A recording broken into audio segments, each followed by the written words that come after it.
My name is Dave Henry. I'm the Director of Business Development and Process Improvement for Hendrick AutoGuard and NationsGuard.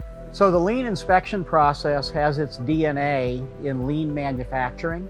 Lean manufacturing is a process that really came out of the automotive industry, starting many years ago, but was popularized by Toyota in a book called The Machine That Changed the World, which really talks about the lean manufacturing process. And so we've built lean elements into the lean inspection process. Principally, the elements of simplification, which is really important in lean, and conservation of motion, not retracking and doing things over.